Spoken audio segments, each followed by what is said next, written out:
You know how Fox has a weird way of counting Simpsons episodes? They refuse to count a couple of them, making the amount of episodes inconsistent. The reason for this lost episode was from season 1.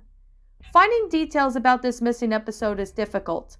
No one knew who was working on the show at times like this to talk about it. From what has been pieced together, the lost episode was written entirely by Matt Groening.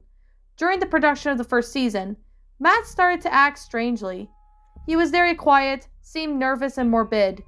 Mentioning this to anyone who was present results in them getting very angry and forbidding you to ever mention it to Matt. I first heard about that was the event where David Silverman was speaking. Someone in the crowd asked about the episode, and Silverman simply just left the stage, ending the presentation hours early. The episode's production number was 7G06. The title was Dead Bart. The episode labeled 7G06, Moaning Lisa, was made later and then given Dead Bart's production code to hide the later existence. In addition to getting angry, asking anyone who knew about the show, will this cause them to do everything they can to stop you from directly communicating with Matt Groening? At a fan event, I had managed to follow him after he spoke to the crowd, and eventually had a chance to talk to him alone while he was leaving the building. He didn't seem upset that I had followed him, probably expected a typical encounter with an obsessive fan. When I mentioned the lost episode though, all color drained from his face, and he started trembling.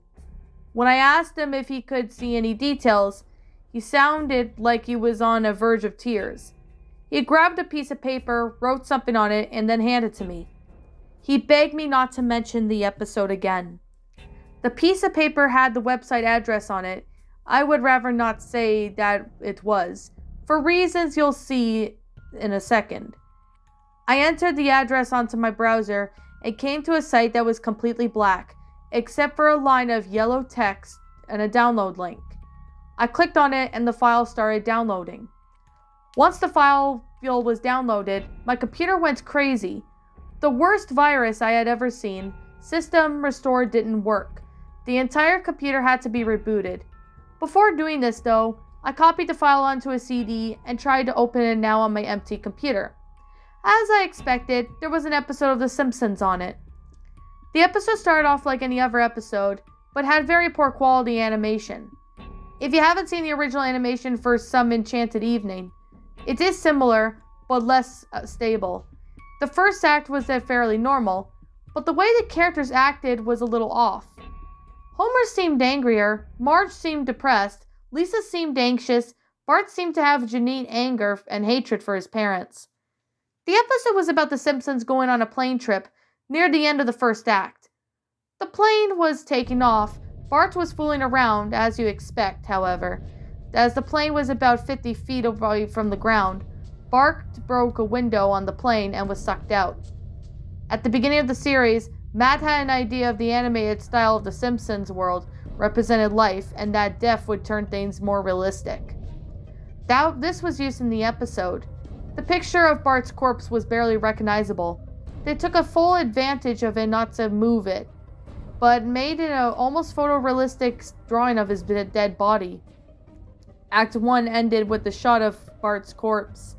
When Act 2 started, Homer, Marge, and Lisa were sitting at their table crying. The crying went on, and it got more pained. It sounded more realistic. Better acting than you would possibly think. The animation started to decay even more as they cried, and you could hear the murmuring in the background. The characters could be barely made out, but they were stretching and blurring, and they looked like deformed shadows with random bright colors on them. There were faces looking in below, flashing in and out so that you would never sure what they looked like. This was all crying went for Act 2. Act 3 opened with a title card saying 1 year had passed. Homer and Marge and Lisa were skeleton thin, and they were sitting at a table. There was no sign of Maggie or the pets. They decided to visit Bart's grave. Springfield was completely deserted.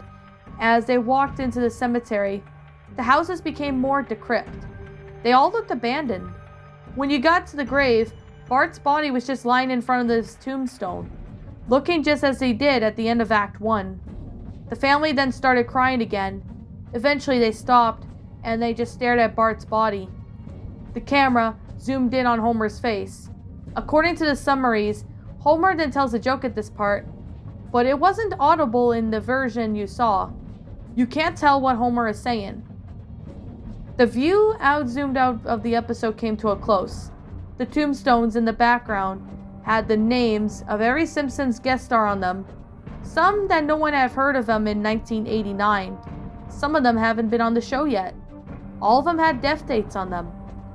For Guess Who Died Since Michael Jackson and George Harrison, the dates were where they were died, but the credits were completely silent. It seemed handwritten. The final message was the Simpsons family on their couch, like in the intros, but all drawn in a hyper-realistic, lifeless style of Bart's corpse.